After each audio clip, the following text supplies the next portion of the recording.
What's up, everybody? It's DC and Lake here for episode 2 of No Huddle Hoops. And today we're going to discuss rookie play in the preseason, an update on Rasheed Rice, and our predictions for the NFL division records, followed up with the NBA news and the schedule release. And college football is back next Saturday, so we will talk about that as well. So first up, we're going to talk about Jackson Dart.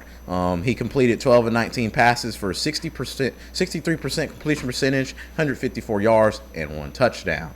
So, what are you thinking about Jackson Dart and what he did? I'm thinking he's going to be a fine quarterback. I wasn't too high on him originally, but, that preseason game really shocked me. I thought he was going to throw, 3 interceptions? He just wasn't on my radar, In college, I didn't really like him. I thought, he choked a bit against LSU. I thought they were going to win that game pretty handily. And they did. And they didn't. Russell Wilson is still, their guy as of right now. He completed 6 or 7 passes for 28 yards. It's obvious they're not going to play him because they want him to be the QB1. But Jackson Dart had a fine game. We're going to see more out of him this coming season, see how he can do with Malik Neighbors if they put him in. But let's go ahead and transition to Devin Seam, the New Orleans Saints, and Tyler Shuck's play. 165 yards passing, 1 touchdown, and a pick 6. For what Tyler Shuck had, I thought he did pretty well. I thought he did okay.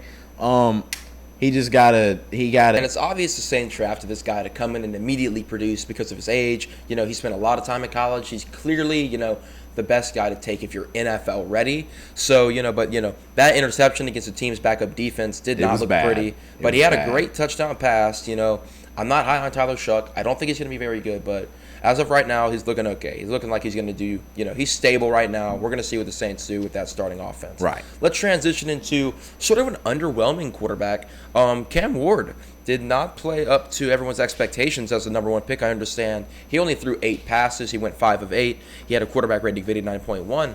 But, in his most recent game against the Falcons, he went 2 of 7. So is accuracy a question for him?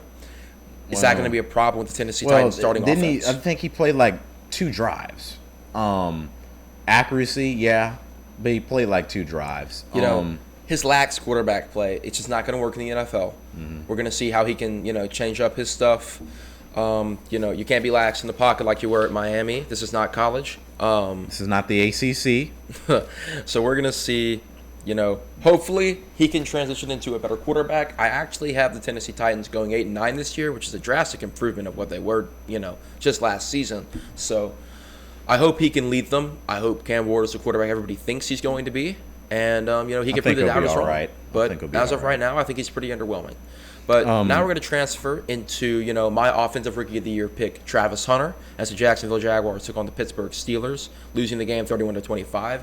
Travis Hunter had 2 receptions on 2 targets, going 100% with 9 yards. He also had 0 targets on defense. However, he did miss a tackle. You got to make those in the NFL, especially in the preseason. As far as we know, he's going to be starting at wide receiver 2. And he's also going to be getting in some snaps at cornerback in some games. He's not going to play 50-50 like he did in college. His score going to be 70-30. But, he's just really good. He's really good. This game, I don't think reflects how he's going to do for the rest of his rookie season. I think it was sort of underwhelming. But it's the Pittsburgh Steelers. That's not, just a team that's going to be super soft and easy. You say that, but you were talking about Cam Ward and, you were concerned about him, but, Travis. They play 2 different positions, That's also true. But I think Travis, he'll be best at corner. I think that's where he needs to be the most. I think he's, a purebred cornerback. I don't think he should be, really. He's a great wide receiver too, but I think his best work. I think his ceiling is being just a wide receiver too. Mm-hmm. Yeah, I think he should really just transition into being a defender. I think that's what he did best in college. He definitely deserved, the best defender award. Right. He was a Heisman for a reason. He played both positions extremely well, but I think, he's just best at cornerback. Now let's go ahead and jump into our NFL predictions for this year. As of right now, I have the Bills topping the AFC at the 1 seed with a 14-3 record. I have the Chiefs topping the AFC West going 13-4 with the number 2 seed. Ravens get the number 3 seed, winning the North at 11-6, and the Texans clinch the NFC South with the 4 seed at an 11-6 record. other playoff teams in the AFC that are going to finish, into the playoffs. I have the 5th seed New England Patriots as my dark horse team to go ahead and make it this year. I think they're really going to do well with Drake May and Stephon Diggs. Stephon Diggs has been looking amazing at training camp. I have them going 10-7 at the 5th seed. At the 6th seed, I got the Broncos. Once again, repeating, going to the playoffs. I have them at 9-8. Bo Nix, I really think he's that guy. I like Cortland Sutton. Devin isn't high on Bo Nix, I think Bo Nix is the future for Denver. And just clinching that 7th seed is the Jaguars. A lot of people think they're going to be bad. If Trevor Lawrence is injured, they are going to be bad. Yeah. But hopefully he can stay healthy, and if they do, I have the Jaguars making the playoffs at the 7th seed. What are your AFC predictions? Well, I'm gonna say the same. Bills, number 1 seed, 14-3. Now I do have the Chiefs are gonna be 13-4, 2 seed. I have the Ravens winning the North again, 12-5, 3 seed. But yeah, I'm gonna have the Texans going 10-7, but I'm gonna have the Jags missing it just by 1 game. I think they miss it by 1 game. I just think there's so many good teams in the AFC. I do think they're much better than they were last season, but I have them going 8-9, just missing the playoffs. But I think they'll show us a lot of things that they can do. But I have the Broncos as the 5th seed going 11-6, even though I'm not the biggest Bo Nix fan. He is a good quarterback. I have the Pittsburgh Steelers coming in as the 6th seed or the 7th seed at 9-8. I think they make as it always. Yeah. As always, 7th seed. And then I have the Chargers. Their loss record. I think they lose 1 game more than they did last season. They go 10-7, and they come in as the 6th seed. Another team I have just missing the playoffs at my 8 are the Bengals at 8-9. I just don't think Burrow. As much as I want him to win the MVP, and as much as as good as I think he is, I don't think he's going to this year. And even though I said he was going to win it last year, you have to make the playoffs to win an MVP. You have to. And I just don't think the Bengals are competent enough on defense or in the front office to make the playoffs this year. Mm-hmm. So we're gonna see how it all pans out. I'm hoping the Bengals can make the playoffs. Just for my MVP to be right. But if Joe doesn't win it, I think Mahomes will. Yeah. Him or Allen. So we're gonna see about that. Now let's jump to the NFC.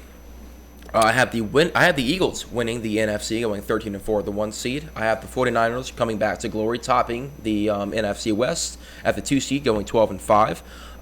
The Lions, it's some shaky stuff going on there. We're going to see how it all pans out for them. I think they still have a really good team, but I have them going 11-6, grabbing that 3 seed, and I have my Atlanta Falcons clinching the NFC South, going 11-6. At the 5 seed, I have the Seahawks finishing 11-6 in the NFC North as well. Then I have the Buccaneers at the 6th seed going 10-7, and just clinching the playoffs, I have the Commanders going 10-7. But I do think they're going to make a lot of noise in this coming playoffs. The Commanders will. Okay. What are your NFC? Well, first off, winning the South, I think the Bucs they increased from a win from last year. I think they'll go 11-6. They're a sleeper team in the NFC. If they can just get the defense together, I think they'll be a really good team because Baker Mayfield is a good quarterback. He's a good quarterback. He is the guy in Tampa Bay. I think they just got to win more consistently in the regular season for us to see that. But I have the Falcons. Unfortunately, I have the Falcons going 10-7. Penix, I think he'll do okay. He has Drake London, borderline top 10 receiver, Bijan Robinson, probably one of the top 5 running backs in the league. The only concern is really the secondary for them, but they'll make it. Somehow they'll make it, but they might choke like they always do. Really? They'll choke like they always do. You putting my team in the playoffs is ironic because I have the Saints going 2-15 this year. Oh, my bad, 3-14. I think they beat the Raiders, the Giants, and whoever I had them beating. But I think they'll go 3-14. I think they're the worst team in the NFC by far. Is Spencer Rattler? If you're relying on him or Tyler Shuck, to win games, I think you're cooked. I just don't think the Saints are going to win. Well, really much this you year. say that now, but Saints are going 17-0. Saints are going 17-0. Yeah, How did you say that? Delusion, But pretty average for a New Orleans I have fan. the Panthers going 8-9. I think Bryce Young figures it out this year. Just they got to just. I think he gets it really together in year 4. Starts to string it around. I think they go 8-9. And unfortunately, I put my Saints 7-10. I just don't see us being very good this season. I think we'll be okay. I think 7 games is enough. But I don't. It's gonna be another poverty season. That's gonna wrap up, our NFL predictions, our NFL segment. It's gonna wrap it up. Let's go ahead and jump into the NBA. The 2026 schedule was released on Thursday, and let me tell you, there were a lot of questions coming into the season, such as teams like the Golden State Warriors, the Indiana Pacers, and the Boston Celtics. As of right now, I got the Houston Rockets top in the West. I got the New York Knicks top in the East. If they don't, we're going to see what's going to happen. This is going to be a crazy NBA season. We're going to see a lot of changes. We're going to see a lot of new teams in the playoffs. A lot of teams that were in it last year are falling due to depth issues like the Warriors and the Indiana Pacers and the Boston Celtics. Their star players are gone until the 2026-27 season. Especially Boston, with them not having Jason Tatum this season and having to trade away Drew Holiday and not having Kristaps Porzingis is going to hurt them defensively more than anything. And then they have a lot of bench players. They have a lot of bench level players, and they had to do that to get under the second apron, as we talked about last week. Mm-hmm. But that's a question for sure. The Warriors, let me just say this, they need to stop giving the Warriors and Lakers prime time games. It is the same result every year, and it's getting too repetitive, in my opinion. Yeah, they are the biggest markets, but you got to let some small markets shine. I think San Antonio, New Orleans. I think the New Orleans Pelicans can sneak into the playoffs. They're my team. If they can stay healthy, I think they'll make it. We're not going to have DeJounte Murray until later in the season, but until then, I think we can hold it down. Zion just needs lock in. He's been locking in. He just has not been on the court. We just need him to play. He's been hurt. And we'll be fine. But that's going to wrap up the NBA. Let's go ahead and jump into college football. It's back. We're all happy. Next Saturday. It's been a while since we have some college football. Everyone's favorite brand. We're going to jump into a pretty good matchup with the Kansas State Wildcats and Iowa State. Kansas State, routinely good. They're usually like an 8 or 9 win team every year. Iowa State, they strung along a Big 12 championship appearance last season versus Arizona State. They struggled, but they were able to beat Miami in the Pop-Tarts Bowl last year. Meaningless bowl game. Yeah, I know, but come on, they're a great team. They're routinely good, always in the top 25. Iowa State, I think, is shaky. I think Kansas State wins this game by at least 2 touchdowns, but if not, it'll be a great game. 2 ranked teams. Hey, it's 2 ranked teams, and it's back. It's back, man. We also got other teams that are playing week 1 that are going to give us a lot of entertainment, like Texas versus Ohio State at Ohio State. Mm-hmm. We got LSU versus Clemson, Notre Dame versus Miami, and Kansas State versus Iowa State. We got a great lineup of week 1 games. A lot of these games I feel like should have been pushed back to night games because Texas versus Ohio State is coming on. That's one of the biggest games of the season, and it's just crazy to me how they didn't make that a night game. It should be a night game. It just has that environment and that aura to say, hey, this game should be played at night. I heard a lot of reports that Texas was scared. They ducked that smoke. They did not want to play at night, but it's like, dude, you have one of the best rosters in the country, and you're scared to play at night. One of the most expensive rosters, too. Can't forget about that.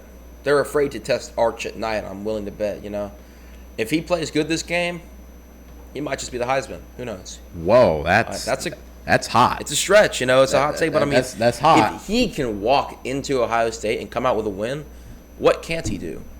I personally have Ohio State winning that game. I do too, But yes. But now we're gonna get into Oklahoma being ranked above Ole Miss in Tennessee after going 6-6. It's a travesty. In the AP poll. That's just crazy.